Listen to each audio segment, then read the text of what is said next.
welcome back to the 2017 DreamHack Austin Hearthstone Grand Prix. My name is TJ, and joining me, actually my name's Snow White, and joining me on the desk is Happy and Dopey. I'm not happy, I'm sleepy. You nailed Dopey. We agreed on sleepy. Sleepy and bashful. Okay. You nailed Dopey, I thought. Yeah. Dopey. Bam, right there. What is a dopey person? Can you give yourself the self-finger guns? That seems hard to do. Yeah. That's why I'm dopey. We're about to get underway with round number 3 here. And first of all, we're going to do a world champion check. Pavel, Firebat, and Oskaka. Firebat's 2-0, Oskaka and Power both 1-1. There you go. There's your world champion check. That segment brought to you by TJ. And Ace Greater. Has the wins combined of the other European World Champions. Yeah, he's twice as good. That's true. Yeah. Yeah. But Noxious, have you been enjoying the event so far, man? Yeah, it's been great. First 2 rounds? Honestly, it's been really good. The games themselves have also been kind of different from what I expected. I expected a lot more of a similar lineup for each player. I don't know. I'm just surprised by the whole diversity thing. Like even players who are targeting the same thing have different builds of decks. Sure, yeah. Been good. Admiral? I've been loving it. Love that you call me Admiral still. Just been hanging out with all the players and seeing them all. It's been, for some of these guys, a long time since I've seen them. I actually, last time I saw Hyped was at BlizzCon, and prior to that, that's a long time. But he's 2-0 here as well. He's a professional player for Immortals, actually. He's playing Overwatch. But he used to be a Hearthstone pro, and so now he's come back here to Austin, competing a little bit. Was happy to hear him 2-0. Amnesiac was sitting at 2-0 as well. I saw some of the Fate to Karma folks. Duena was arm wrestling some people on the side. I thought that was really cool. No one's going to beat him at that. He's like 6-0 there. But Duena?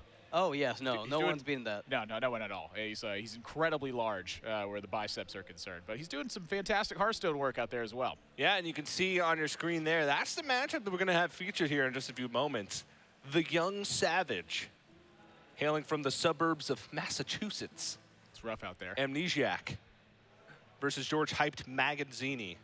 Yeah, and I spoke a little bit with the two of them just moments ago, actually, and Hyped got some of his deck lists from Amnesiac, and they had a lineup prepared for it. But then Hyped consulted with Just Sayin', and he simply took the 2 decks he believed were best from each of their lineups and played those here instead. So his band strategy doesn't quite work as the players had planned for the deck lists, but he's 2-0 anyway. So what do you think is that rogue from Hyped, right? Because that Amnesiac decides not to ban it seems to me like it means he's targeting at least that deck. It seems to be the strategy now, but his deck lists don't line themselves up very well against Rogue. I think a lot of it just has to do with the way that he feels he can have counter potential. Sure, Rogue, okay. I don't think is quite as powerful as it was when Hyped was a specialist with Rogue. Back when Auctioneer was 5 mana, Leroy was 4 mana. He knew the math of that deck inside and out. He had thousands and thousands of games amassed in in 2014, just that season alone. So at this point, Rogue is just in a very different spot. It plays a lot differently, and I think Hyped is not quite in the same form he was in 2014. Okay, sure. So that's actually a pretty good reasoning there. Yeah. I'm not sure if it's going to be Miracle Rogue or Quest Rogue, those two being viable and played in the tournament. We'll see, man. Amnesiac also could have an aggressive lineup. You never know. He's got Druid in there. Could be Aggro Druid, which is one of the best matchups for Rogue. But the match is about to start, so I'm going to go down the line, get your guys' predictions for this win. Amnesiac or Hype? Noxious? I've got to go with Amnesiac, as he's been very consistent over time and probably one of the highest, I guess, performing players last year and this year. I definitely agree with Noxious on that. I think Amnesiac's an incredible player, but I'm going to go with some nostalgia factor here. Oh, man. I think Hyped is bringing the hype for this one. The fact that he's very relaxed and has such a nonchalant attitude about the competition, I think actually gives him an edge where this kind of portion is concerned. Amnesiac's been on a big stage, but Hyped, this is going to be no sweat for him. Young Savage gonna savage. Young Hype's going to hype. Young Savage, when he goes to LAN events, he gets crazy, man. He starts taking off his shirt, wrestling with people, arm wrestling. Calling them out. I haven't seen any of those things here happen yet, but I've seen all of them. TJ's totally right. That's exactly what happens. They've all happened already. Yeah, but the match is about to get underway. Round 3 coming up.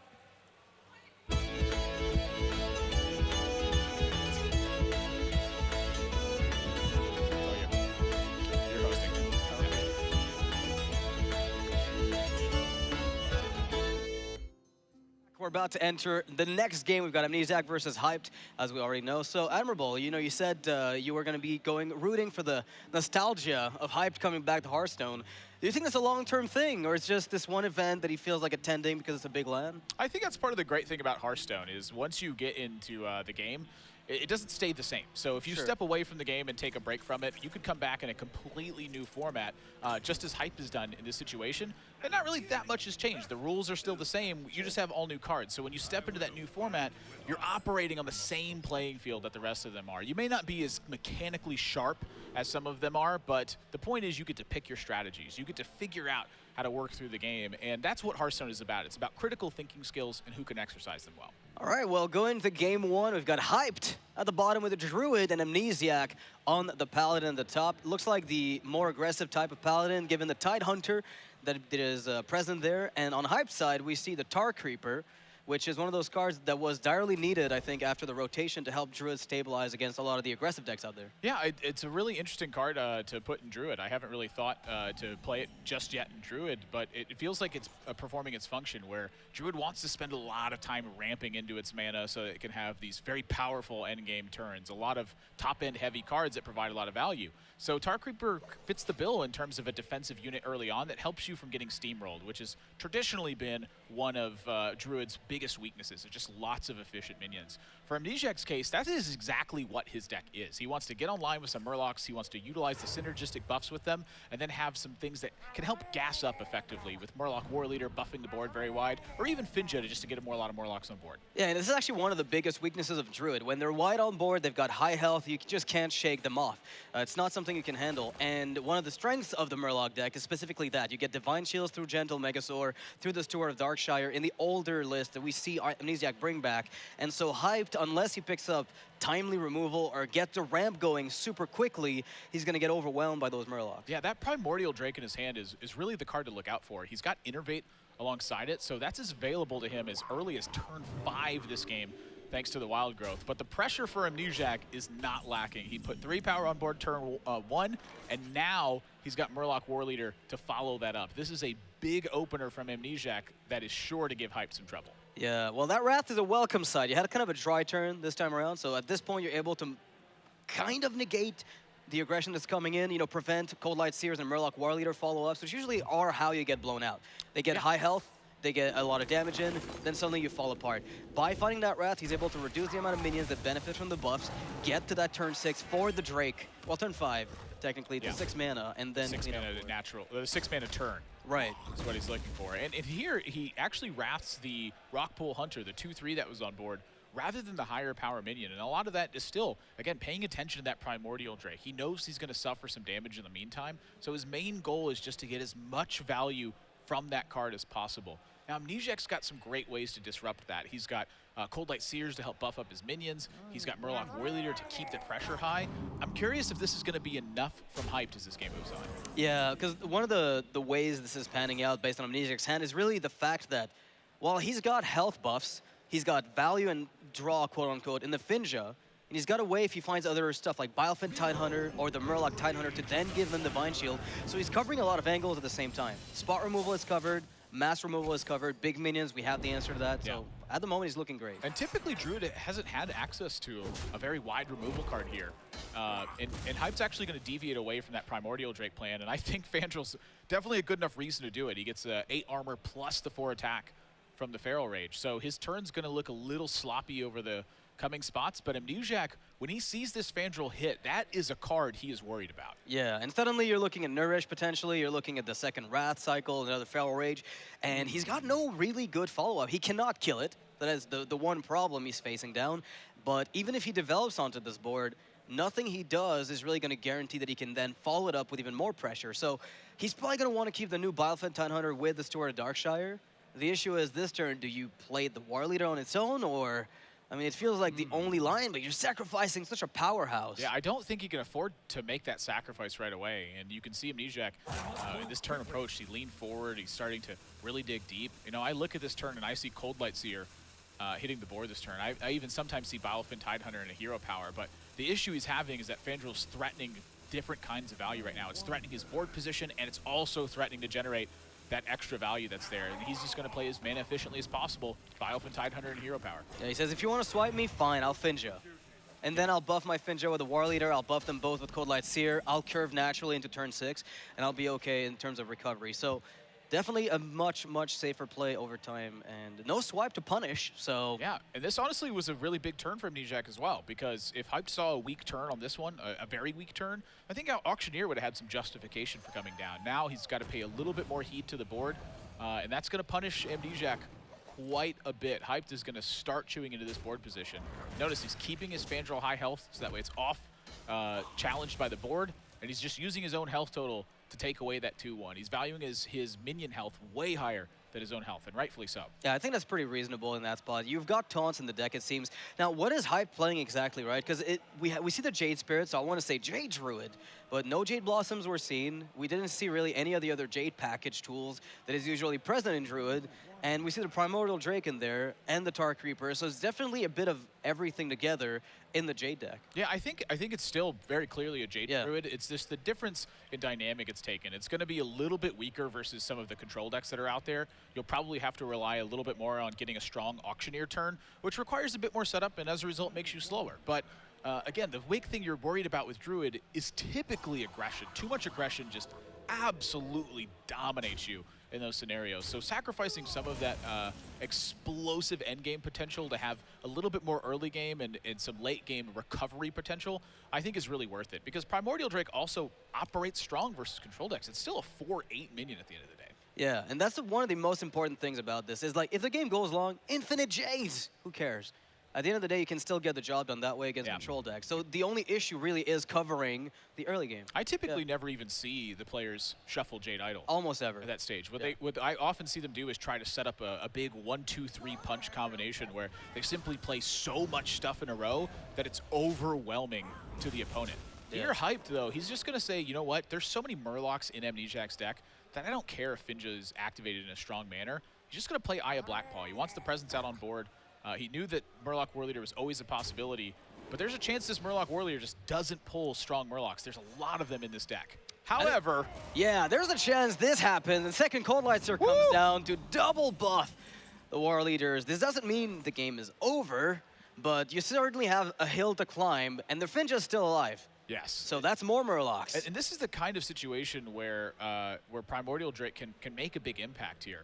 Hyped, it's not the greatest looking Primordial Drake in the world, but there's a chance that might just be what he needs in order to actually live in the coming turns. If that second War Leader wasn't pulled from that Finja, I think Amnesiac would have been in a lot of trouble in this game. Agreed with you. I think that second War Leader is what helped him consolidate, and better yet, actually, it's not even the War Leader. It's the fact that the Cold Light Seer came on top of it and gave it an extra 2 health. So after the second War Leader was pulled, Amnesiac was all right, potentially still in a bad spot, but with the extra health buff, now suddenly we're talking about exactly the kind of board Druid does not want to face off against. Yeah, now, mind you, those would be 5 health War Leaders too without it. So Hyped, once again, he's going to have to deviate here. He's looking for some action. Earth and Scales is meant to be another defensive tool against this deck, but this is not the kind of turn he needs to get the job done. Finja staying at 3 health, Hyped picking up completely inconsequential damage at this point, and Sunkeeper Tarim gets drawn as well, but there's already too much stuff on Amnesiac's side. What is one of the big turns he can look for here in combat with Sunkeeper Tarim? I mean, combating is almost not a thing. Are you just looking at establishing a board, like pulling more Murlocs from the deck with Finja, then making them 3/3s, and then healing up the guys that are damaged? That's a crazy turn. Yeah. You are buffing everything you have, aside from perhaps the War Leader that you have. So you really hit me there with healing up the guys that have been damaged. In combat, one of the biggest turns you can have with Sunkeeper Tarim is simply eliminating the opposing side and healing your minions to fresh. Here, Amnesiac has had such wonderful trades, that's not even a concern on his mind right now. Sunkeeper Tarim is not viable enough on this board position. All right, so we're waiting for the big minions at this point. We're looking for Ancients of War. If you've got him, I want to see him. If you've got Sword of the Claw, bring him out. I think it's too late. Yeah, it's looking really grim for Hyped. His late game card in terms of stabilization is invested into that Primordial Drake. It does not operate well versus high health minions, and that's exactly why Cold Light Seer and why Murloc Warleader are so powerful in this deck. And now Hyped might be digging for a swipe to accompany the Primordial Drakes. If you set up the swipe, you can then clean up a little bit, assuming you survive, but... Just an overwhelming board presence. Yeah. It's too much for Druid to handle. They don't have a strong option in terms of clearing boards. Primordial Drake, again, that's about as good as it gets. A lot of times it's enough. When your opponent's landed both Seers, they get the extra War Leader, you're done like dinner. Yeah, one of the cool things, though, about the Drake is that it lets you play that Jade deck without worrying about having to fight off against aggro. Because it's one of those things where because you ramp so much with Jade Blossom and Nourish, you're often getting it super early, ergo are able to then stall aggro. So I think the power of the Drake in Druid is specifically the speed at which it comes out, more so than its immediate impact. Yeah, 18 damage, and if Amnesiac wants it, 20? he can get a little bit more. Yeah. I mean, doesn't Sunkeeper just end this? Because the War Leader buffs the 3/3 baseline stats, right? Yeah, that's where things can get a little bit tricky. So he would use Rockpool Hunter to buff the Murloc Tidecaller. So that would be an additional damage there, plus it would be 1 from the Rockpool Hunter buff. That's 5. He gets 4 from the Cold Light Seer. That's 9. Now, when you apply the Sunkeeper, it makes the base of the minion 3/3, and then the Murloc War Leader buff gets applied on top of that. So if you have... You need room, though, right? If you have 3 power Murlocs that are buffed because of Murloc War Leader, you play that Sunkeeper Term, it makes them base 3/3s. They get an additional +2/+1 on top of that. So he actually could get a little bit more out of the Cold Light Seer in that case, but I think he's just a few points off lethal. But he's definitely won the game. Hyped is not going to recover from this position. He's looking at 22 damage max if he pushes Sunkeeper this turn, which is not enough to get the job done. But I mean, at this point, it's a technicality. Yeah, it's a technicality. The job is done. We're looking for, like, we're splitting hairs. Like, at this point, we can see the board state. Unless Hive jams a Deathwing onto this. In all honesty, this is one of those turns where Amnesiac has gotten so far ahead that he probably could have skipped his turn and still won this game. I mean, that does happen sometimes, too. That's Druid's major weakness, overwhelming pressure.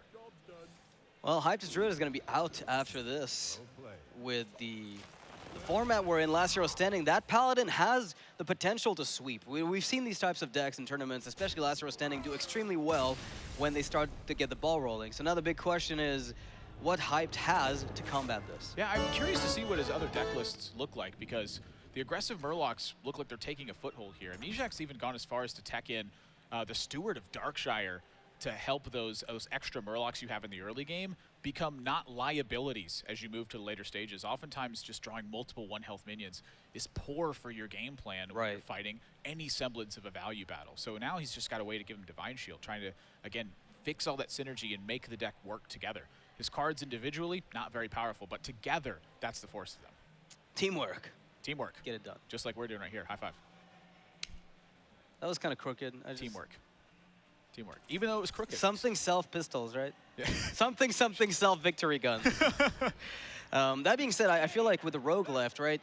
I was saying, I don't know what Amnesiac is playing, but I feel like the Rogue doesn't have a good counter in Amnesiac's lineup. Suddenly, Aggro Paladin shows up, and I'm just thinking, well, hey, that's exactly what Amnesiac wanted. He's playing the Priest because he thinks that deck is just good overall, and is including the Aggro Paladin to target Rogue, and not really mind it. Yeah, I think that Aggro Paladin definitely has game versus just about everything right now. Now, if there's one thing I would venture to say it's weak to, it's probably some variant of Freeze Mage, which, if you know Hype from back in the day, the 2 decks he loved to play were Rogue and Freeze Mage. He just loved the combo potential of decks, utilizing your tools in clever ways to get the job done. And so far, it's looking like a pretty standard Freeze Mage deck. Now, we haven't seen a lot of tools from it, and there are a lot of variants, but Pyroblast is much more telling to that game plan.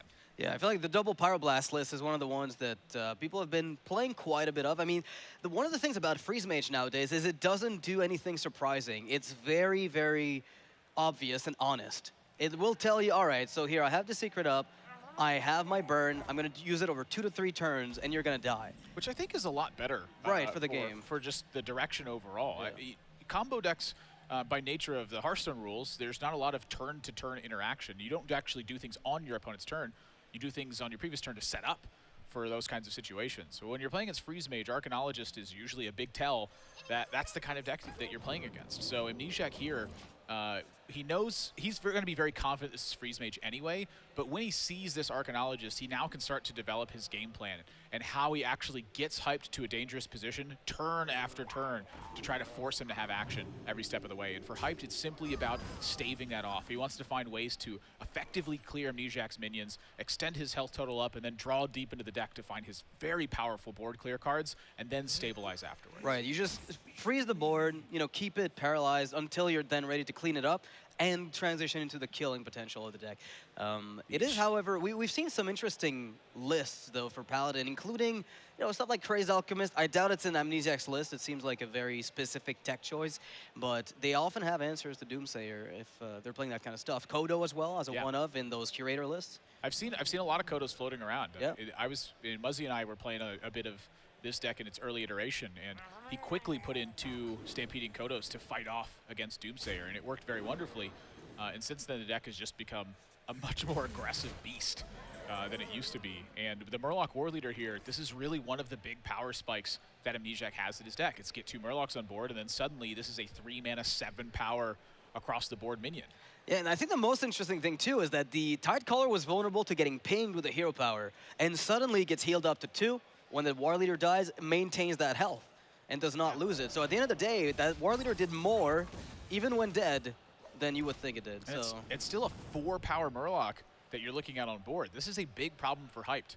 Oftentimes when this deck that he's playing loses to aggressive matchups, it's because you took too much damage from the early game minions. It's great at stabilizing, it's great at clearing off boards, but when you're at such a dangerous health total, every minion becomes a threat. Even True Silver Champion can become a big threat to you at that point. So one of his big priorities has already been checked from Amnesiac, which is keeping the health total in a reasonable spot.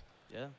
This is kind of interesting to me. I feel like Amnesiac's always going to commit to the whole flood the board, go wide, set up Tarim. But I could see a slower line of play where he just decides, all right, let's set up True Silver, push damage as quickly as possible with these guys, assuming that his minions are going to die off next turn. The big thing to think about this turn is Doomsayer. Say he develops True Silver Champion, then he has an actual way to check Doomsayer on the following turn with Coin and Sunkeeper Tarim. Convert it to a 3/3, kill it off with True Silver Champion. My concern with that is I'm not sure it's strong enough to board. Amnesiac is in a position where he would love to get more development on board, but in this position, this play tells me he's confident in his ability to actually win the game from this spot, which I find a little bit surprising because he's not really vulnerable to AoE cards at this spot. They start at like the 6-mana spot with Blizzard. It would be the combination of Frost Nova and Doomsayer that would have gotten that job done. Now, had he committed too much to the board and ran into Frost Nova Doomsayer, would he have been able to win? Well, Amnesiac with no board left definitely played around some of the AoE that was potentially there. The issue is, the longer you wait to set up those minions on the board and turn them into 3/3s, the more likely you expose yourself to stuff like Blizzard and the Flame Strike.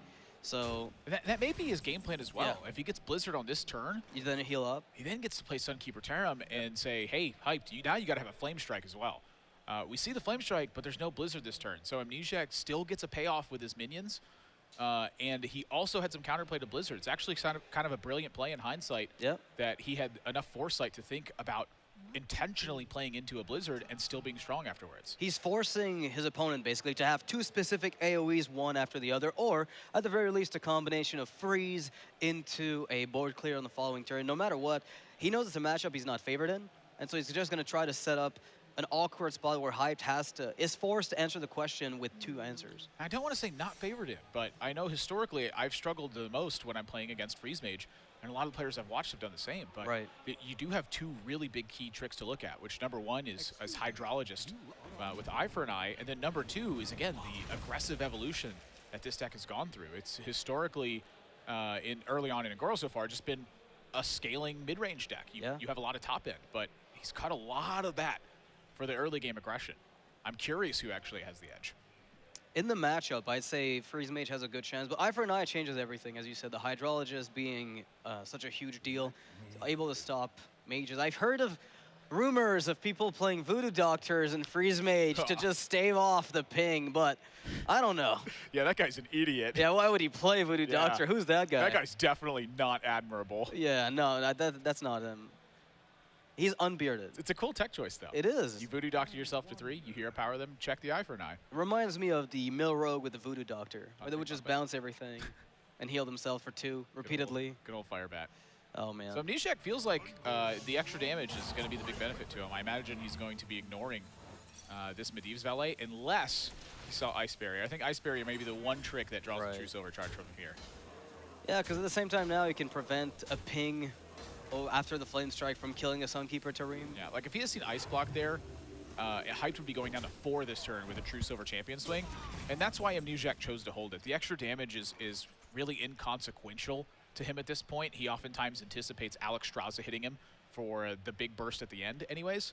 So the extra point of life doesn't really cost him anything here. He gets the information's Ice Barrier, instead trades off the Mediz Valet, says, hey, I need some more value out of my minions. Yeah, I need to make sure that 3-7 does not die. Like, even if you Flame Strike me, fine. I lose my 3-3s. I knew that was going to happen.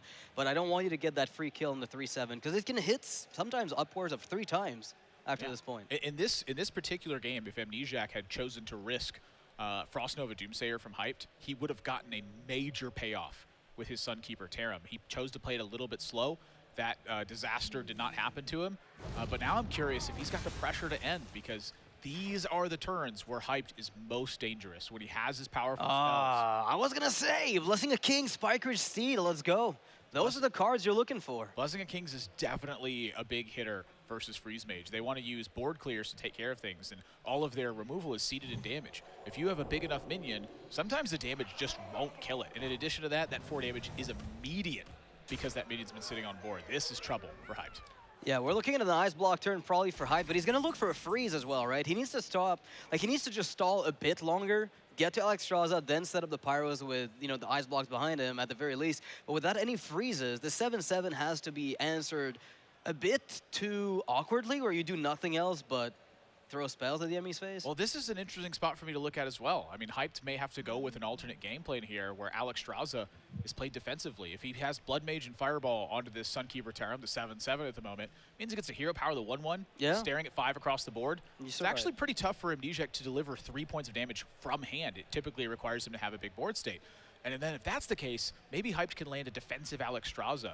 You know, risk himself dying this turn by not playing the Ice Block and find himself a bigger potential payoff. If he can stick Alexstrasza and heal himself back up, he's almost sure to win the game at that point. I think that's the play, actually. Like, there's really no way to guarantee that your Ice Blocks, if you stagger them, will get you anywhere. There's a big draw with that Blood Mage, actually. Yeah. I mean, he was looking at lethal on board, and suddenly, not so much. Well, Blessing of Kings number 2 does it, Bluegill does it, a few things do it, but that is not quite it. However, this Hydrologist. It's always an interesting call to go with the Hydrologist here. I think Amnesiac is really considering the Primordial Drake. The 2 damage AoE will never pick up value, but a 4-8 body might be something Hype struggles with.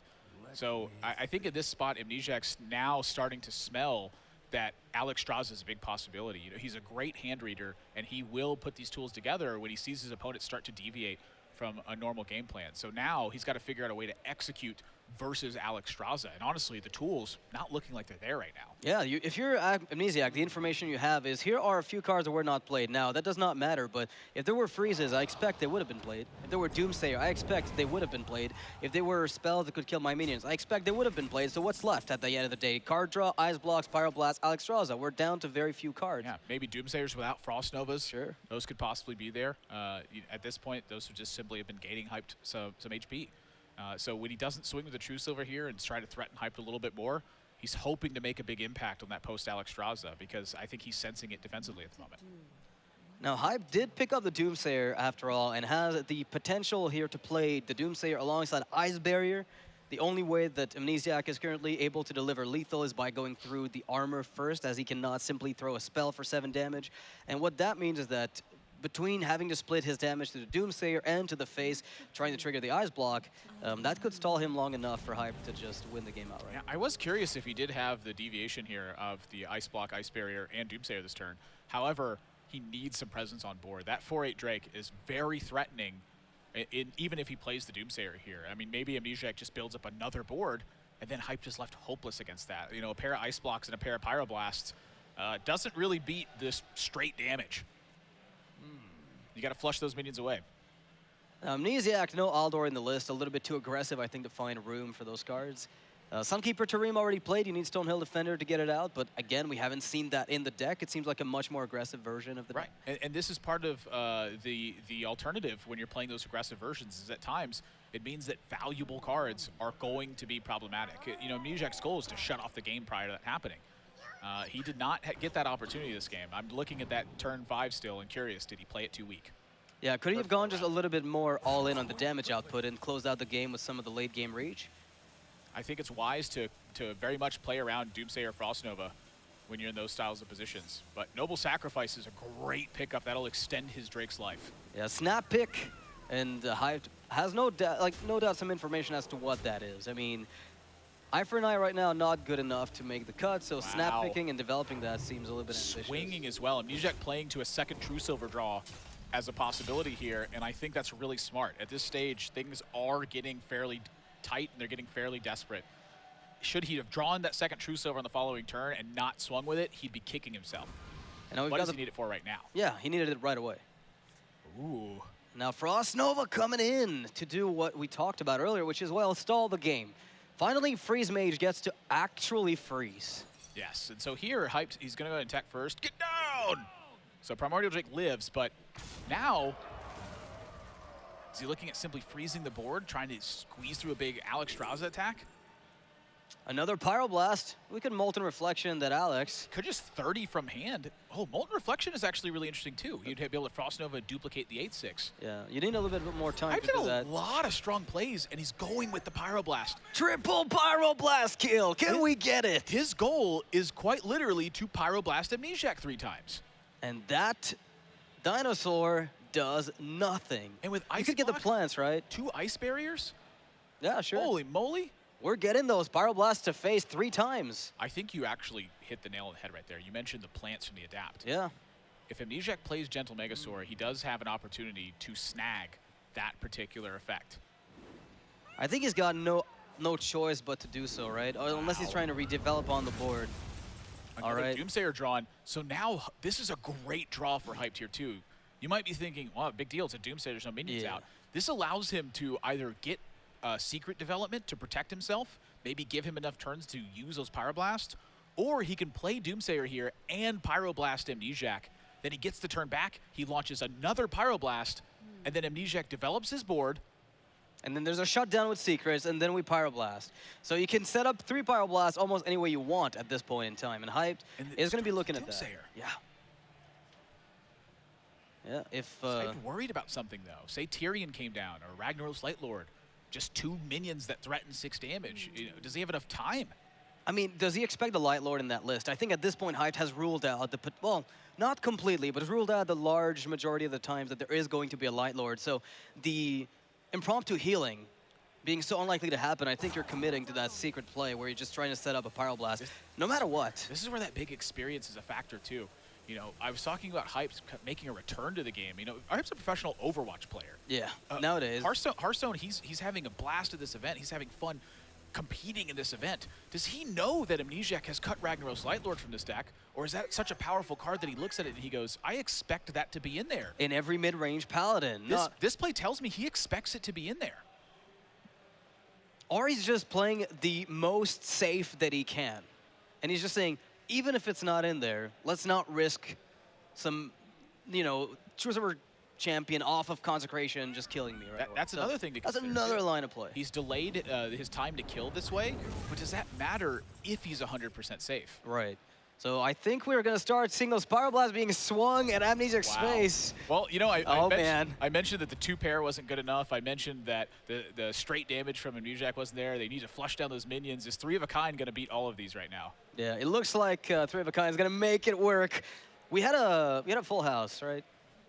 With the ice block in there? Yeah, he had full house. He had full Pyroblast over ice blocks. Seems pretty good. Although, if they don't cost the same amount of mana, are they the same card? Ooh. Oof. Yeah, I think so. Okay. That's a Pyroblast of Hearts. I like it. Yeah. It's just a different suit. It's still a Pyroblast. And Hyped is 100% safe. He gets another Pyroblast here. He's sitting behind ice block. I think that he's found the direction he needed to take, and I think at this point he's 100% won the game. Yeah, and one of the things he's considering is, well, you know, Pyroblast, Frostbolt together now. Does it matter? Do I get popped to True Silver? And then I have to redevelop the Ice Block number 2 later on. I think at this point you're just jamming all of it to face and surprising. 28 mana that has effectively been uncontested from Amnesiac is what Hyped unlocked. This was a brilliantly played game from his side. Yeah, discovering that glyph and picking it, right? The alternatives I don't think were that fascinating. There was a slightly slower play that was available, but... I saw the Molten Reflection on the Alex. Alex Rosa seemed okay, yeah. But he needed to clear the board. Yeah. You know, I think all of his choices were viable, and I think he crafted the best one, the best game plan he could have from the spot he was in. That card back is sweet. I like it. I like it a lot. That's a real sweet card back. Solid gold, baby. Yeah. Got that, of course, from his appearance at the 2016 Winter Championship, alongside all of the European and North American or America's players that did the same. They all got the Golden Celebration card back. That's one exclusive card back. Oh yeah. You think Legend card back's You got to be pretty good to get that. Yeah, you got to get far in the Hearthstone Pro Tour. Or you have to participate in China's Gold Series, which is, you know, Yeah. in China. So it's tough to travel there on a whim. A little bit more difficult. Pyroblast Pyroblast! is going to do it. Yes. 3 Pyros for the win. I have never seen 3 Pyroblasts cast in a single game. In competitive play, never. Period. Not even one. I have not really? seen it ever. I've thousands of games played, thousands of games watched. I have never seen 3 Pyroblasts in a single game from one player. So here's this card, our Lord and Savior Yogg Saron. Have you ever seen Yogg cast 3 Pyros? I don't think I have, actually. Okay, that's pretty cool. I will say the first time I cast Yogg Saron, I did Pyro my opponent. I was pretty happy about that. That's good. But now it's tied up 1 apiece. So Amnesiac on deck to find a counter to Freeze Mage. And honestly, this may have been one of the spots where Priest was looking at. Freeze Mage doesn't have the same burst potential that it had prior to Ungoro. A lot of times it would put together an Evolved Kobold, Frostbolts, Ice Lances. It could burst you from 30 in one single turn. Right, and that was a big deal because at the time, healing yourself after Alexstrasza did nothing. So if they had played Emperor Thorson prior to that, since every spell was discounted down to the point where they just dealt a full 1-turn kill. I like the way Freeze Mage plays right now because there is a way to counter it when it gets its combo pieces together. You can still do something against it. And in Priest of the Feast is a great way for them to do that. You can hang on to that card for a long time. Once you start to see the damage coming, you're able to play Priest of the Feast, use Power Word Shield, Shadow Word Death, Shadow Word Pain. And suddenly, you're at a high life total and you're threatening to gain more. So the fact that Freeze Mage has slowed down a little bit in its burst damage means a big deal where the counterplay is concerned. And now we're going to see the Dragon Priest, it looks, thanks to the Nether Spite Historian on Amnesiac's side. Now, while this is a very value-oriented deck in many ways, you can just squeeze in extra operatives that give you extra cards like Ice Block. Squeeze in that 5-mana card. Squeeze it in.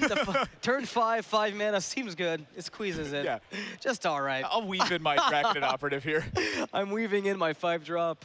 One of the big things about the matchup really is, and I think it also has to do with the fact that Dragon Priest evolved since it came back. Since Ungoro came out, we've seen a few lists. The initial ones were running the Twilight Drake as a 4-drop. And now, as a 4-drop, they've swapped the Twilight Drake out to include the Priest of the Feast in some cases. And if that's present in the Dragon Priest deck, you can then beat Freeze Mage. But it looks like he's running the Twilight Drake in the deck. Yeah, I think a lot of it is just Dragon count. Sure. You have Bookworms, you have Draconid Operatives, you have Primordial Drakes. You typically want a couple other dragons in there, just to make sure it's operating on a high level. Sometimes I've seen Fairy Dragon actually put in here just to have something else to fight with in the early game, and a lot of times I've seen Fairy Dragon suited up by Cabal Talon Priest and watch that do some massive work in games. But the game plan here very much shifts for Hype at this point. He does have to be concerned with value at some stage of the game. Amnesiac is going to be pressuring him where card economy is concerned. A lot of that is because of Nether Spite Historian, because of Draconid Operative. Hype doesn't really have the liberty of landing big Doomsayers in this matchup because of the fear of Shadow Word Pain and Shadow Word Death. So he's got to find a way to set Amnesiac up for a kill, and at the same time, expend enough resources that he doesn't die to the super health efficient minions. You know, the fact that Amnesiac's he's got 4 7s and 5 6s and oh my, these giant health minions, Hype's removal doesn't line up well versus cards like that. Yeah, and it looks like he's playing a bit of everything with the Priest of the Feast added onto it. So again, more high health minions to combat what the Freeze Mage is trying to do. Now, while Freeze Mage is very good at cleaning up board, through damage, when you're facing off against a minion like Draconid Operative on curve and followed, previously with Twilight Drake, and then you've got a 3/6 on the follow-up, and you're starting to look at 4/8s on turn 8, and the possibility in some cases of discovering Ysera late game, like you're looking at way too much health to remove. So you're looking at Doomsday or Frost Nova, which doesn't land in Priest. Yeah, it often doesn't because of Worm, because of Shadow Word Pain. And that's really the big challenge for Hyped. Can he piece together enough combo damage to race Amnesiac in some cases? The problem with that, again, is just he has to expend some of his burn to stay alive. He can't do too much of that. So this is the kind of turn where I think Doomsayer is actually very viable. Landing Frost Nova Doomsayer is almost implausible, but landing simply Doomsayer, that's something that can happen. It's right before Amnesiac has access to Bookworm. It would force Shadow Word Pain in that spot. Which means he's got nothing else to do that turn. So Yeah. at that point, he's not developing a 3-drop into this most of the time. So you're able to remove some of the damage coming in over the next few turns. But Hyped is going to choose to put down the Ice Barrier to gain more health, which at some point is something you have to do. There's also a positive to him doing this. Number one, it extends his life total.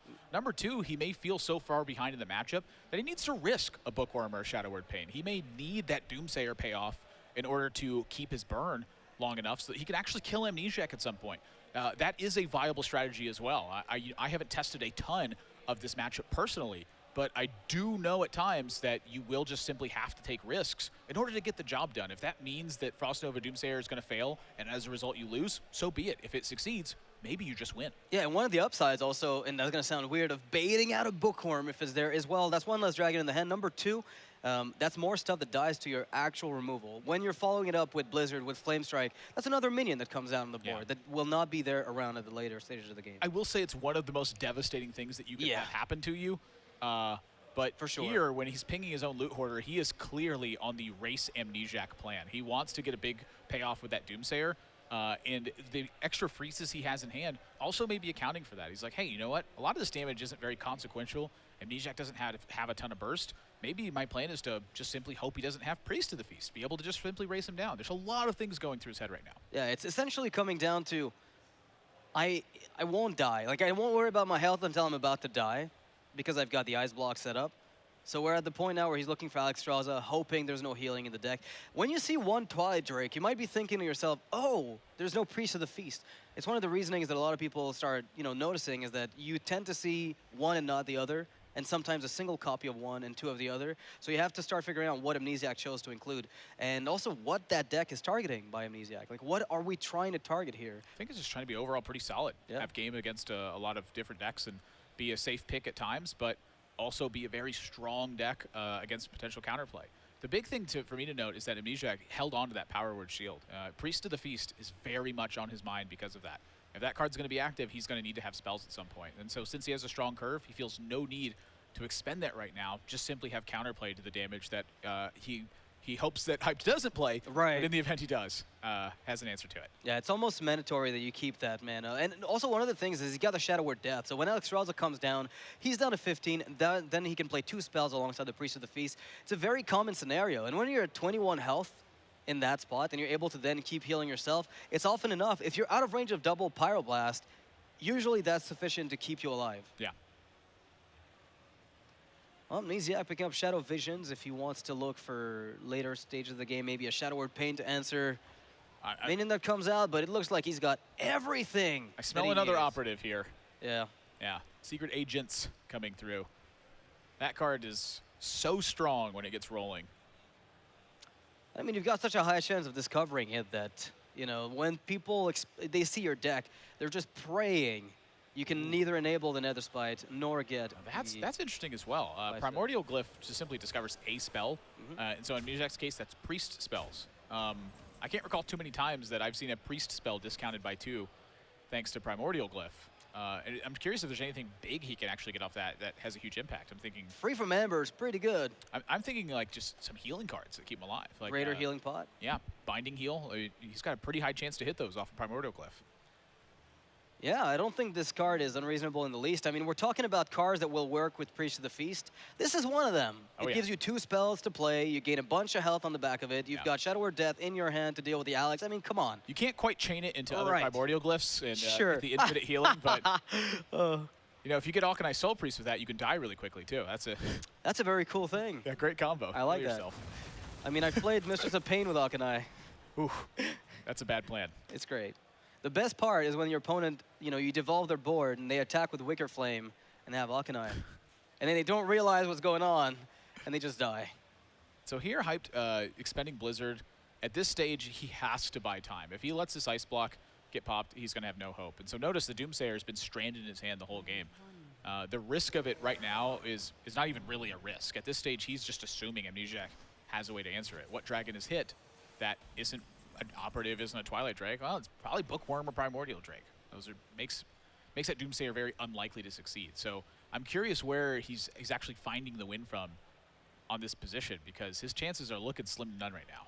Yeah, I feel like Hyped was banking on maybe picking up a second Doomsayer to go like double Doomsayer after Nova, and then suddenly maybe the board does get cleared, as that is one of the rare cases they go off. It's actually an excellent point to make. The cost of Bookworm often prohibits Amnesiac from playing multiple of that effect in the same turn, and so as a result, 2 Doomsayers at the same time would require Amnesiac to have both Bookworm and to have Shadow Word Pain, or 2 Shadow Word Pains. Much more difficult scenario than just 1 copy of either. Now Flame Strike comes out, so delaying the block pop by at least 1 turn in this bot. Unless we're discovering Mind Blast, do we have a way to do that? Well, he's got Primordial Clip. Let's go. I mean, I guess. Does he have a natural Pyroblast with the Shadow Visions, maybe? Do it. I'm sorry, Mind Blast, not Pyroblast. Yeah, Mind Blast would be sick. If he Shadow Visions in a Mind Blast and gets a Mind Blast off the glyph, Yo, I'm calling it. Real talk, how is there no Freeze Priest deck right now? I'm not sure. I've actually played quite a bit of it, and it's really not that... It's Mind Blast is 2 mana for half of a Pyroblast. There's got to be something there. Yeah. There's got to be. I've tried out some Freeze Priest lists. The issue, it's actually the purest form of cycle deck in the deck right now. There's no deck that cycles more than Freeze Priest because it needs to really reach these conditions. The issue is there's no longer any discounted Prophet Velen, discounted Malagos turn. So you're looking at Lyra to just get you out of trouble. The problem is that there's you also just lose a lot with it. That's also a big problem with the deck. That's one of the few issues, right? Double Mind Blast versus Divine Spirit Inner Fire on a 30-30. Amnesiac here, he's trying to calculate something that makes a huge impact at this stage, but honestly, he's at the liberty of doing almost anything he wants to do. At this point, all he has to do is keep leaning on Hyped until one of his legs just gives out. And right now, that leg that's giving out is the resource battle. There's no longer any significant AoE left in Hyped's hand. It's just freezes. So does Hyped have another Ice Barrier in the deck, right? Because you want to get that out there now, because that could delay the block pop again by 1 extra turn. And it lets you keep that Nova for the following turn, where maybe you pick up Alex, set up a burst turn. It's really difficult at this spot for Hyped. Like, there's no good, easy way to weave damage together to finish the game off. Yeah, you've been seeing what the problem the high health minions have. I mean, even just a 3/6 Bookworm for no value, it's a problem. You know, a lot of times Frostbolts, Medivh's Valet, Fireballs, they just directly kill things. But in this matchup, when he expends his burn spells, he's got to fight off healing afterwards. If he's fending off healing, and he's used his burn spells to take care of the board, he doesn't have the damage to end. If he doesn't have big AoE spells, he can't stop the damage. There's nothing. So at some point, you just have to get the freezes to stall. And even then, that's not enough because you don't have enough mana to play your burn. Yeah. And then what? It's tough. Yeah. It's really tough. Freeze Mage is not as capable of handling those spots as before. On the flip side, Arcanologist is a huge boon to the archetype, helping them be more consistent. If anything, I think Arcanologist is the reason Freeze Mage is remotely playing. Wow, look at this. Hyped is actually playing to draw AoE at this point. That's why he's spreading his damage across the board. He knows that he's so desperate to find another board sweep that he is setting up the board and just assuming he's going to draw that. And this is often something you'll see the strongest players do when they're in these desperate situations. They'll play simply to their outs. You know, a lot of times if you have to get a perfect draw and that's the only way you're going to win, so be it. Play as though you'll get the perfect draw. That's part of creating your own luck, is setting up an opportunity to simply get lucky. And Amnesiac pretending that was a mistake, truthfully did not want to have 10 cards in hand. I mean...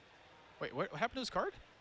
He missed guessed. Well, he guessed Firelands Portal or the other one in the middle, which was Arcane Missiles, which definitely is not in that deck. You're absolutely right, actually. I'm guessing he doesn't want to have 10 cards in hand. That is exactly what he's thinking here. That's actually a brilliant call from you. I was like, how did he miss guess? I don't understand. Yeah, no, he knew what was up. The dance has been up for a while now. Okay, yeah. We know what Freeze Mage is doing. Simply accounting for the hand size. Yeah. You know, it's great to have that sort of presence of mind when so much is going on. He has to make sure he's checking every single corner to see if there's some dangerous possibility for him. So now Hyped could go for the Doomsayer off the Arcane Intellect and set up that double Doomsayer turn we spoke of. Another way to stall the board. We've got the Blizzard. Yeah, I'm curious. I think it's just delaying the inevitable at this point. Where does Hyped actually land? Not only an ability to clear the board, but also to deliver 30 points of damage over multiple turns. That is a tall order at the moment. Well, what I'm looking at is like if the glyph gives more damage AoE, if there's another Nova, which there is in the deck, that's other 2 more turns. You've got a Flame Strike left. At some point, Amnesiac also has no burst. Well, we have what we assume could be a Flame Strike left. He may have been playing to as little as Primordial Glaive and Flame Strike. That's true. Versus AoE. I mean, that is true. It's tough to fit 2 Flame Strikes in a deck that has 2 copies of Pyroblast. That is true. It tends to be one of the only cards that goes away to make room for those. Yeah, you got to have damage somewhere, but sometimes there are decks that can keep you honest. I think it's probably better just to simply be weak against Dragon Priest. How much Dragon Priest do you really expect from the competition? And now Dragonfire Potion is going to come out here saying, all right, you know what, this Curious Glimmerroot is nice and all, but George, please. And George is going to go away, return to... Is that his name, George? That's his name. I didn't know that. Curious George. Didn't know it? It's not even a joke, it's the flavor text. I get it. I get it. I did not invent that. I actually haven't had time to go read all the flavor text. You should. Yeah, that's it's beautiful. I'll do that tonight. Yeah, and Primordial Drake was actually a rapper before. Primordial Glyph does pick up an Ice Barrier. If we're looking for one, Arcane Intellect again to fetch some more of that Doomsayer. Where we've been digging. We've been digging. He's drawn a lot of cards.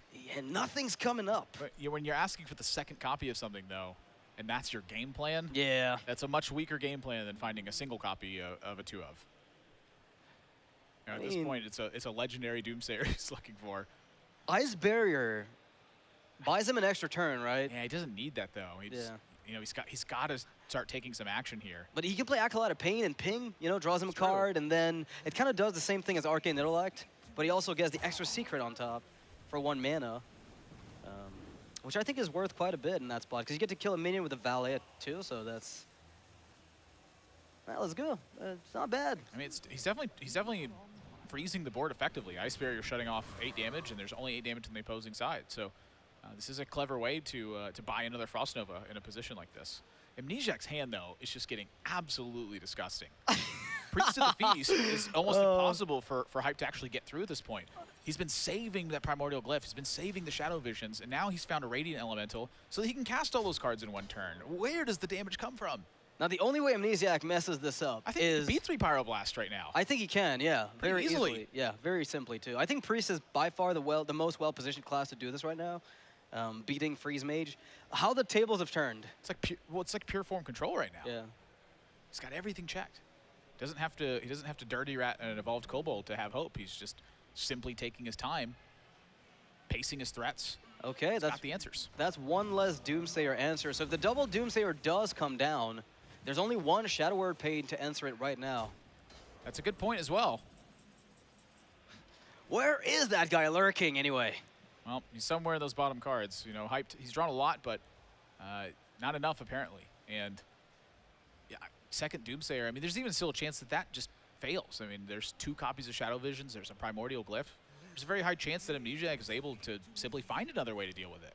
A very high chance, actually. So do you just fireball a minion here? I think you have to fireball the 5/6 in that spot. Does that hurt? Yes, no, but... he's going to win that way. Is there... Maybe his game plan is simply to kill all Amnesiac's threats, but if that's the case, then it's a fatigue race, and Amnesiac's far ahead in that scenario. Looks like we're going to get some Frostbolt coming down here. Ooh. Keeping the highest... So he's keeping 2 card draws from that double Doomsayer. If you're a Hyped fan, you hate to see that. Yeah, hate to see that. It's a big investment. Yes. Into a Draconid operative. And man. 10 cards. Yeah, Amnesiac's got the... It's like a burden of riches here. His hand is completely filled up. 11 cards left from Amnesiac. Yeah, 6 for Hyped, I believe it was. We're going to go for Shadow Visions and look for something interesting to replace this, something I can just play without thinking too much. At this point, his major concern, I think, is just simply denying card draw. Or popping the block.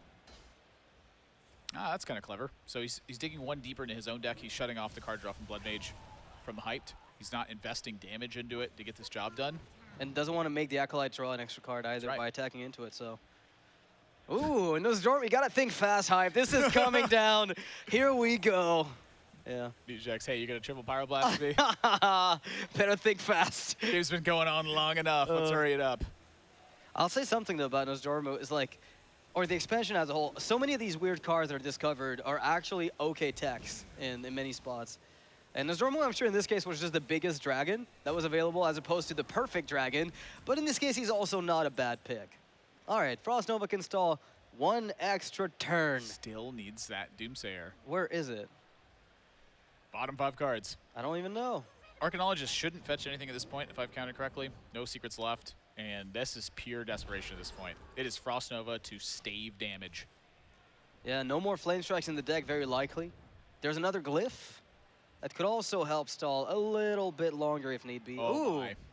No way to kill, though, even with a silence on a self-silence on a minion. I think the big key here is that now even the double Doomsayer plan will 100% fail. He's got Cabal Song Stealer, and he's got Shadow Word Pain to check that. Well, yeah, better draw fast, my friend. Better draw fast. Come on. Not have a lot of time to discover. Meteor, we can get a Glyph. No, we can't get a Glyph. This is never working. Counterspell. Sure. Whoa. Let's get lucky. Yeah, Hype's just gonna.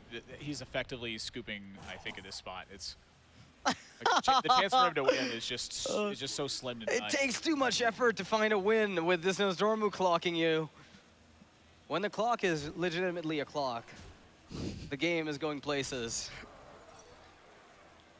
I'd like a Nosdormu alarm clock. Just a really loud rope burning sound when you wake up. Throw sand in your face, wake you up. How's that?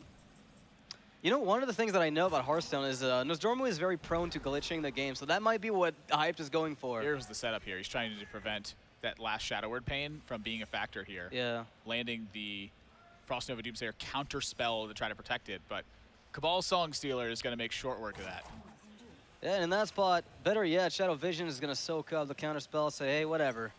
I've got the Shadow Word Pain. I've got another one in the deck. I've even got the Song Stealer. I can pop your block with Cabal Song Stealer this turn if I want to. He's going to opt not to, though. I would have liked to see a self-silence on the minion. I mean, Hyped, he's down to 1 card left in the deck. Even if he could freely launch Pyroblasts, yeah, it he didn't just matter. literally wouldn't have the time due to fatigue. So Hyped going to create an epic finish for himself on his 4th Pyroblast cast this series. Towards himself, of course. And of course, the last card drawn was, you guessed it, Doomsayer. Typical Hearthstone fashion, the card that you were looking for is either drawn in the next game as the first card you find, or at the very end of your game. So now we could all see the hand, so we know that Amnesiac had checks to that every step of the way. But that's the Dragon Priest versus Freeze Mage matchup. You do not have the time as Freeze Mage to actually get the job done. You still have to cast a lot of mana worth of spells afterwards. I will say though, the identifying that line as Hyped. Very early, had Nova Doomsayer, we're like, why isn't he playing Doomsayer on 4? It's just before the Bookworm. He was actually looking for the second Doomsayer to combine them into a board clear against a matchup he knows didn't really have a good chance to land 1. I think, at least I believe that's his game plan. I'm hoping that was the case. Because he did have a strong opportunity on 4 to actually delay the board presence and really get some work done. And so Hype's going to go against this Dragon Priest with Quest Rogue. We have actually seen very little Quest Rogue on the broadcast thus far, and this deck is something else. Your goal is to play 4 copies of the same minion.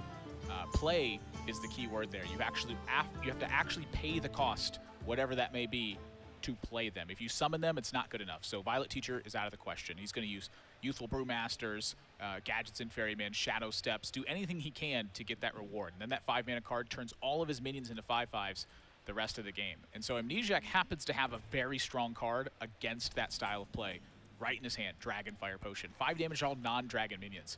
If Hyped is going all in on certain board states, that is the kind of turn that can be a disaster for him. He has to have either a lot of bursts from hand, or he's got to have gas to reload in the face of that Dragonfire Potion, and in the meantime, fend off some of the pressure Amnesiac will apply. Yeah, so this is, like, Quest Rogue is hailed by a lot of people as like, oh, this deck you climb with, ha ha ha, no effort required. The truth of it is, you have to pick which minion to bounce, which isn't as easy as it seems, and there are, in some cases, very, very different lists in terms of which one drops are included, or which ones. Some people are playing Wisps, some people are playing Swashbucklers, some people are cutting out Swashbucklers as they tend to generate random value. People are playing Igneous Elementals, as we see here, some of them are not. Because of the Firefly and the Igneous, you can find yourself a good combo there. So many variants of it operate on a different, like in a bit of a different way. Yeah, I've been seeing a lot of professional players cut Swashbuckler because you simply don't have time to utilize the extra card you get from the Swashbuckler very often. And I think that's really clever. I think that the Wisp version definitely has a lot of merit to it. It'll often play Banish alongside it, and its goal is to use the Wisps to not only complete the quest, but then also to get board presence out post-Vanish So that way you can jam down your quest reward and suddenly have 10 power attacking that turn. You don't have to have a charge minion from hand to get the job done. All of the variants I've seen do cut into your consistency by a little bit, but they all have their own merits and different power levels for doing so.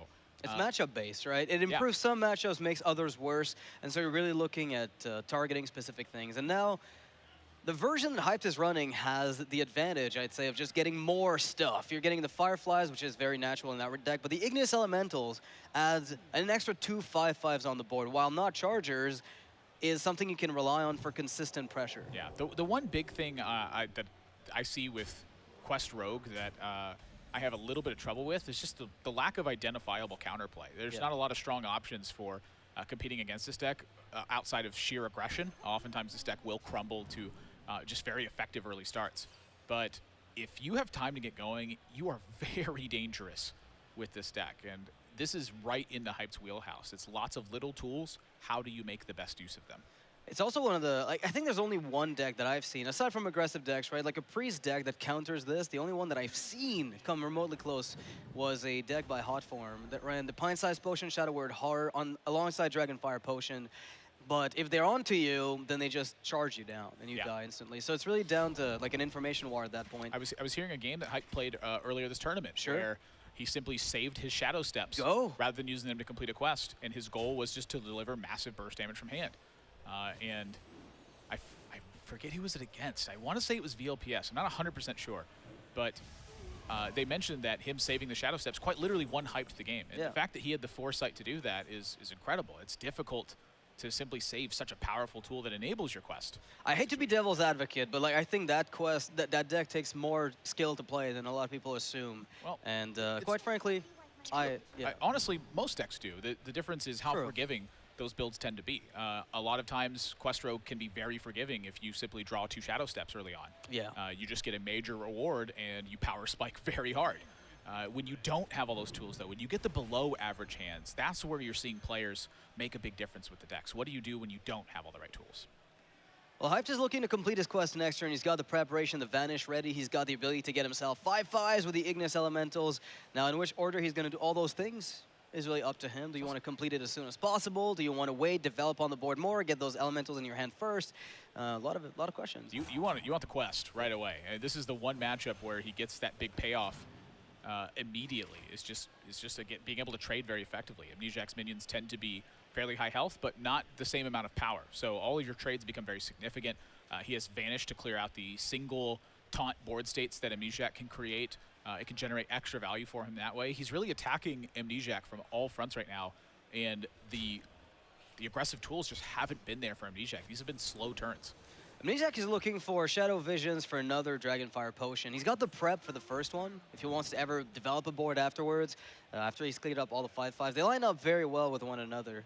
It's just unfortunate for him that even when you get those, if they have Chargers, you basically sit back, relax, and enjoy getting the Stone Toss board coming in. Yeah, a lot of it boils down to how much Amnesiac can just keep the board under control post-quest. If he finds multiple Dragonfire Potions, if he's able to safely land Primordial Drake, those are positions that can be winning for him. But right now, it's looking like it's going to be tough. I think his main win condition at this moment is to keep Hyped under pressure. Now Hyped is going to bring out the patches. The 1/1, soon to be 5/5. Yeah, notice he's been hanging on to that for a long time. He has been taking a bit of a risk by not playing it, but this is the turn. He has preparation for this Caverns Below. I'm sorry, the Crystal Core, rather. And suddenly, things are dire for Amnesiac. Yeah, yesterday, Sidonia told me that, oh, it's obvious, Caverns Below turns your things into things from below. Oh. Whoa, my mind was blown. Oh, look at that. They don't have taunt granted, but hey. Smart, man. You guys are winning all the Hearthstone tournaments. My mind was blown. You guys are coming up with great analogies for stuff, great stories, but this is just a great turn. That's a lot of stuff. Suddenly 20 power. Yeah, and I mean, if you Dragonfire Potion me here, says Hyped, I don't really mind. That's the thing. He spent so much time just building up a strong hand that even in the face of a Dragonfire Potion, his reload is just massive. This is one of the strengths as well of Firefly. Like, once you've played the quest, it gives you an extra 5/5, and you can bounce the Firefly to give you more 5/5s.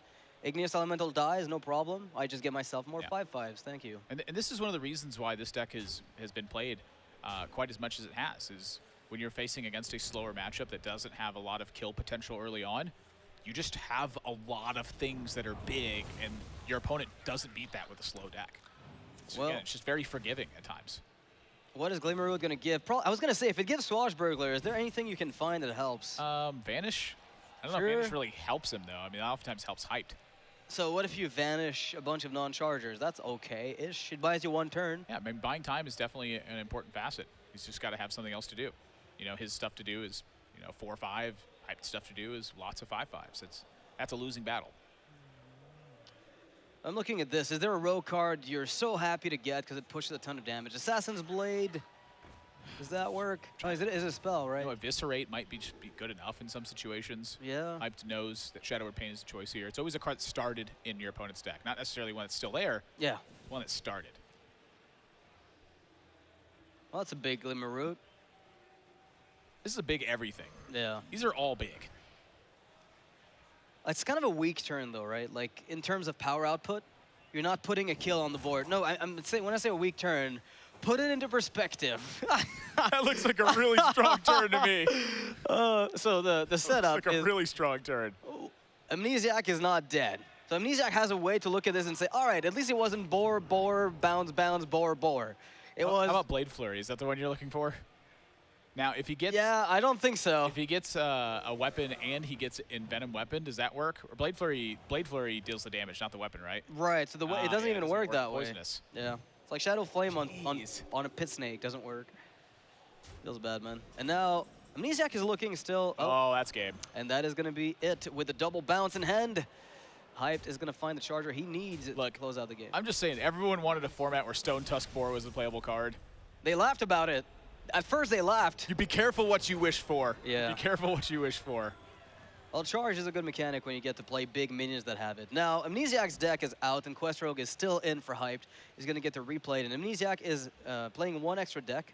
I'm not sure what deck that is. I don't recall. I know his Warrior was banned, I believe. Yeah, his Warrior's banned. Warrior's been the staple ban Yeah. that I've been hearing from a lot of players. I know Amnesiac has, and oftentimes he's talked about Paladin ban being a very realistic possibility. However, he thought that was the second best strategy coming into the event.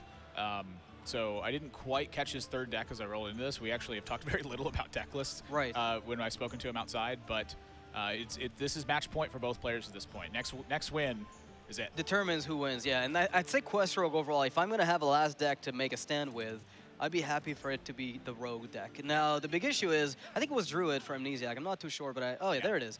So Druid, I was going to say, if it's aggro Druid, let the damage come out, because I feel like Amnesiac's lineup, the way it's set up, is he's not banning Rogue, ergo he's okay with facing against it, ergo he needs some form of aggression deck. Yeah. And in that case, aggro Druid is a perfect fit. With the Murloc Paladin as all-in as it is, Quest Rogue is ripe for the picking. Yeah, and a lot of players that are on the professional tour, they've been favoring aggressive Druid as one of their top decks, period. And one of the things that makes the deck so powerful is just its early on synergy. If you land a couple of minions and you land a Mark of the Lotus or a Power of the Wild, suddenly those little minions become significantly sized for the board. And if you have Mark of Yashiraj early on with Enchanted Raven, that's a massive swing with card economy and with board presence. That's a great tool. And then you also have living mana at the 5-mana slot to fill up your board presence. You turn your mana crystals into 2/2 creatures that give you that mana back as they die. You just have a lot of ways to get on board and then take advantage of buffs that are meaningful when you have lots of minions. I have a horror story about this matchup.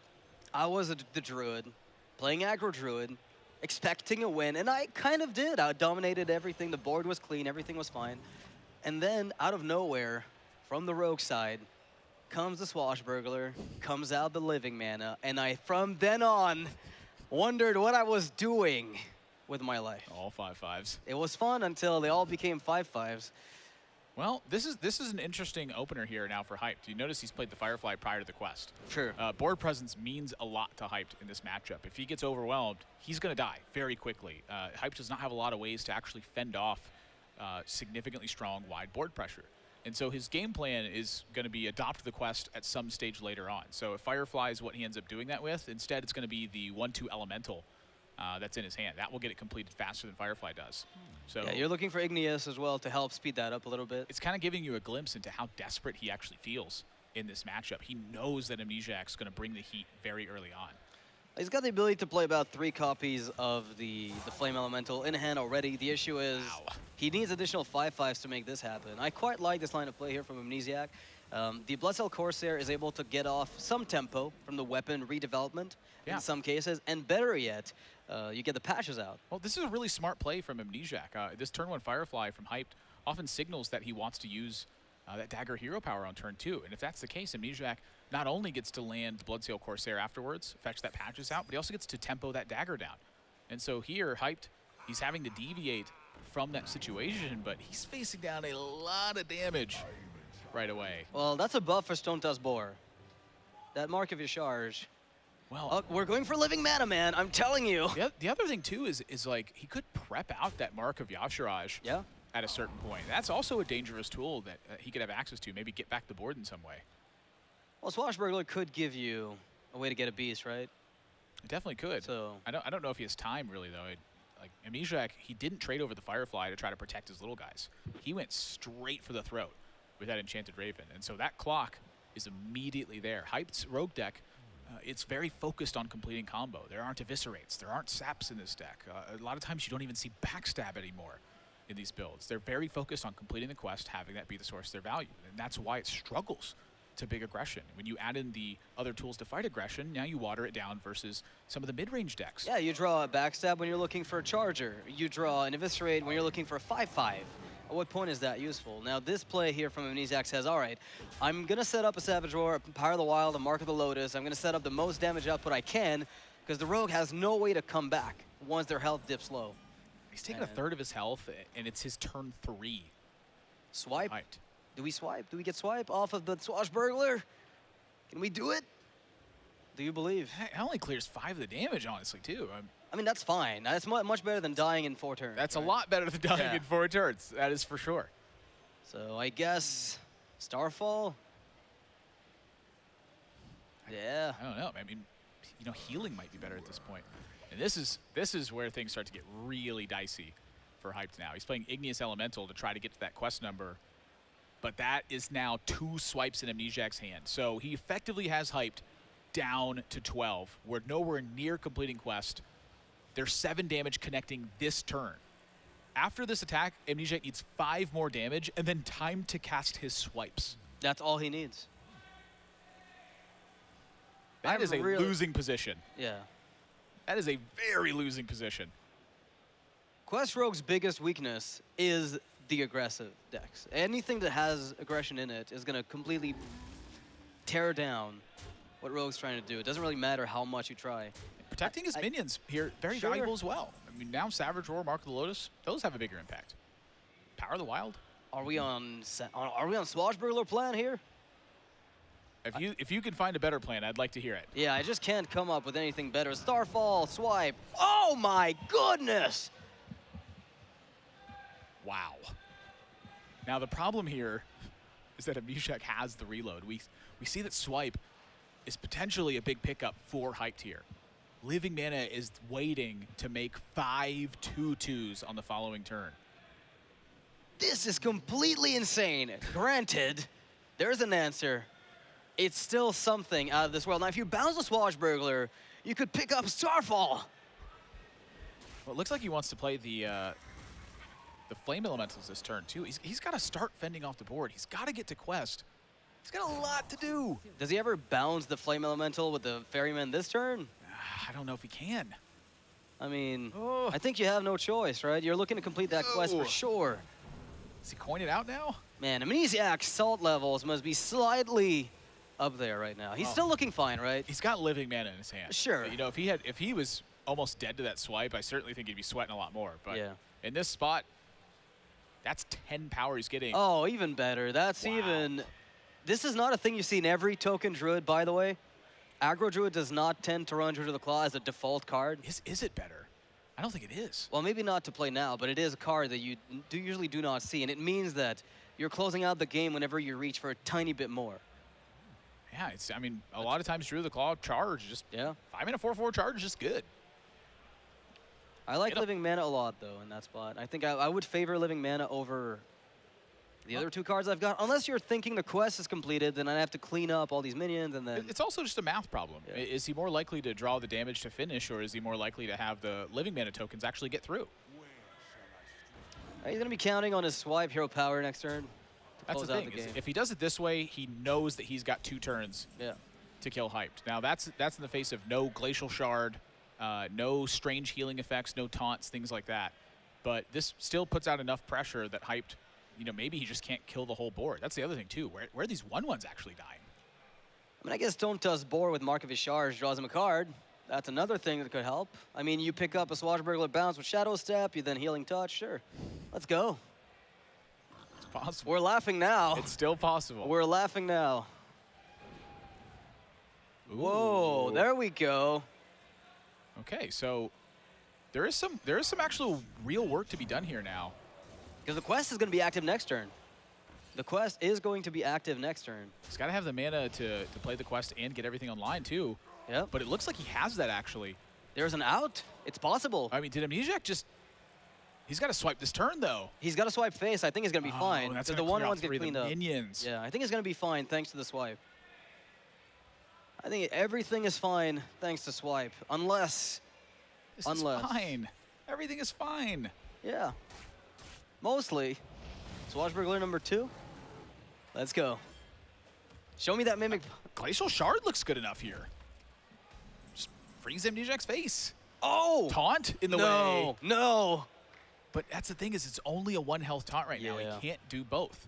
So we must start with Mimic Pod, I assume, right? See what we pick up off the top. I think so as well. He's got to stay alive no matter what. So right now, Biofin Tidehunter is slated. If this Mimic Pod can find anything significant that can change that plan. Well, this will help when the quest comes up, but we're not there yet. We've got to get the dagger online too. Yeah. The Flame Elemental. So Hyped is riding on this 1/1 taunt to save him for another turn. But I mean, if he picks up a bounce, he's got 15 damage in hand alone, right? Well, he has to have a dagger to have charge. But he can do it next turn. He can dagger.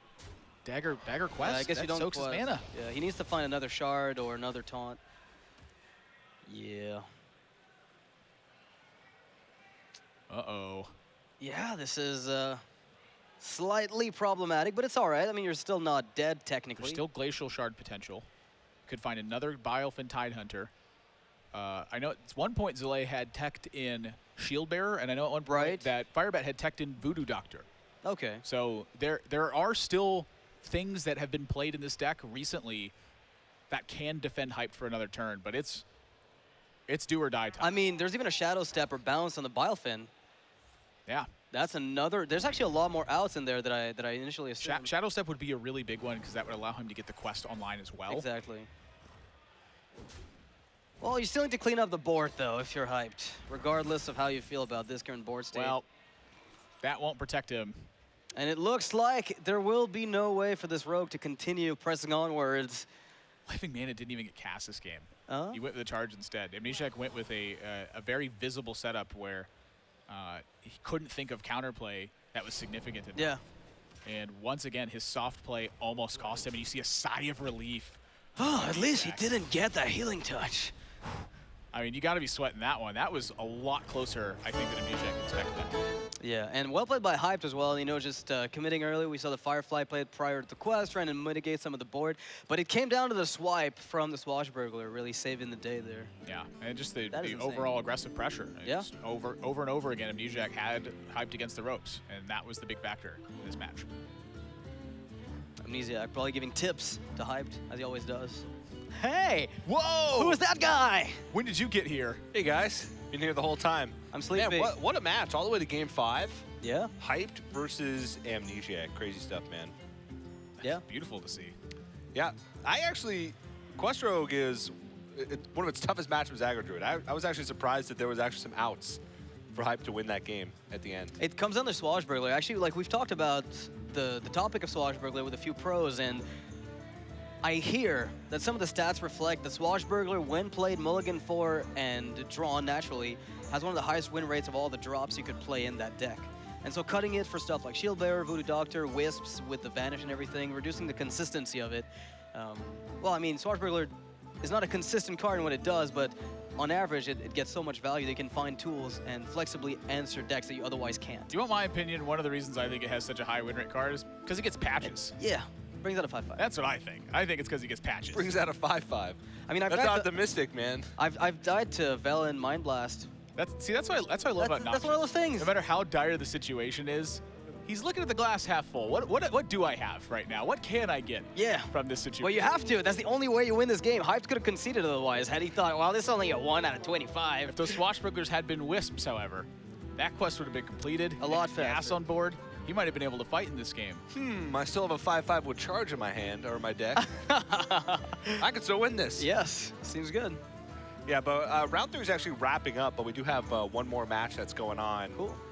That we're going to hop into in a few moments. Terrence M versus Dr. Jikininki. So Terrence M, who was second place the last DreamHack Austin. Breakout performance.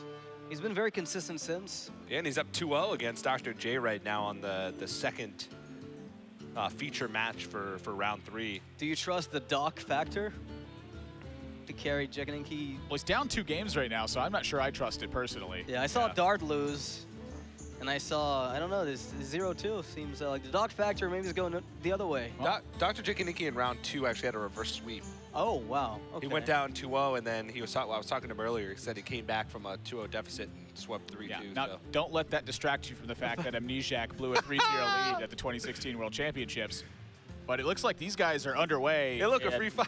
Wow. Okay, so they're no longer underway. That's going to do it. Whoa! That's out it, the way, folks. man. That's it for the game. And that's all. I'm getting flashbacks. Well, Dr. J, he was the 2017 America's Winter Champion. Had a run that came a little bit short at the Winter Championships when we went to the Bahamas, but hugs all around. This is beautiful. Dr. J is one of the friendliest guys that I have ever met. He's just got such a great attitude, and he's so positive. And even right now, he just blew us a kiss. And he's making the heart hands. Yeah. I mean, what a guy. So here's I have a debate. Dr. Like J. when you're blowing a kiss to someone, right? Do you do it this way, or do you put it in your hand and aerosol it out? Do you like spray it out to someone? What? Aerosol it out. Let me just lace this kiss with poison. That is weird. No one's got an answer to this? No one's got an answer to this? I've never... Of all the people, I thought you would. No. You got nothing for me? I got nothing. Sorry, Snow White. I disappointed you. You stumped me, Dopey. Oh, wait. You're Dopey. Hey. I'm just sleepy. That's an insult. You're welcome. But yeah, round 3, that's pretty much round 3 of the books. I think there might be 1 or 2 more matches going on. But there's a lot of players that have moved to 3-0. Strifecrow actually was playing against Firebat, previous teammate, and he actually took that series 3-0 against Firebat. And Strifecrow currently is 9-0 in games. Yeah, in his 3 victories. I've been seeing a lot of players who are at the 2-0 spot actually have 3-0 wins in their sets. What else have you been seeing around the floor? Frodan, unfortunately, my pick to win the whole thing. He lost in round 3. He's 2-1 now. But he'll bounce back. Yeah. I got faith. Me too. I mean, we've seen in the past that even if you finish first in the Swiss round, you can get eliminated first on the following day. Yeah, the sweet spot is like 7th. 7th is I'm happy here. I'm glad to be in the top 16. Just biding your time. Yeah. Reynat's 3-0 also. Oof, okay. Papa Reynat. Papa Reynat is just noodling it. He's just noodling around. Tentacles for arms. When you noodle, do you blow it like this or do you aerosol it out? Aerosol it out? What? I've never even heard of that. You've never seen anybody do this in your life? I have never seen anyone go. So here's the thing. I was as confused as you the first time I saw it. Yeah, when you sneeze, do you sneeze into your arm or do you just aerosol it out everywhere? Yeah. When you play a Wisp, do you just aerosol it out or do you just play it on the board? You aerosol. That's what you definitely aerosol. I mean, it's like just like an air thing. Like, yeah, I feel like Wisp in a can was a product that would definitely sell. That would probably be something in Azeroth. Yeah. I think we could get a spell for Rogues that is called Wisp in a can. Yeah. It just creates Wisps. Yeah. 5/5s. I think that's all the updates I got, though. Muzzy's 2-1. Muzzy is a player that a lot of people hype up because of his ladder finishes and because of, a lot of people go to him for decks. He's 2-1 at the moment. It's cool. Yeah. Glad to hear. Chalky, I didn't get an update on him before I came over here. Not Might too be one bad. of the ongoing rounds still. Might be one of the ongoings, but there's not that many. The round is pretty much finishing up. What about deck wise? Have you been seeing any particular deck that there's a lot of Sans, There's Paladin not and Warrior? there's not a lot of it, but there's been some players playing Hunter and having some success. Yeah. A couple of the guys that are up in the 3-0 range for round 3, I was watching them over in the field. They were playing Hunter a lot. So I heard Crane was bringing Hunter. He faced Astrogation in round 1 where it was a close set, but he wasn't quite able to take it. But he said he felt really comfortable with the build that he had. when you curve out as Hunter, it's hard to beat. Oh yeah. Alley Cat into the Razor Maw, into Animal Companion, into Houndmaster. It's a tough curve to beat. So I'm expecting at least a few Hunters in the top 16 at least. I wouldn't be surprised. I mean, every single person I've talked to initially that told me, hey, I went 3-0, I'm like, with what? With Hunter. Yeah. Of all things. And I think it's got to do with the ban strategy where they leave the Rogue open and just target it, start with Hunter, and then have Pirate Warrior lined up behind it or more aggro decks. So there's like 2 different schools of like, what we're going to ban. Maybe even 3, I'd say, because there's Warrior ban, there's the Rogue ban, and then we sometimes see the occasional Paladin ban. Yeah, I personally think Paladin's a very strong ban right now. My big question, of course, for the Hunter was, are you an Alley Cat or a Tabby Cat fan? Do you aerosol it out? Which one do you aerosol out? That's the one I love the most. I'm curious how long. You know, one day that joke's not going to be funny. Today is definitely not that day, is what I do know. Joke is Nutter Butter, dude. It's Nutter Butter aerosol. That's all I'm talking Nutter about. Butter. When the aerosol is just right. Yeah. But round 3 has concluded. So we did get word that all matches have finished. We got a doozy for you guys. We're not going to talk about it too much since it's going to be the first match when we come back. Chalky versus Trump. Both 3-0. That's going to be one of the featured matches for round 4. But we're going to go to a break before that match happens. So don't go anywhere, guys. More DreamHack Austin Grand Prix right after this.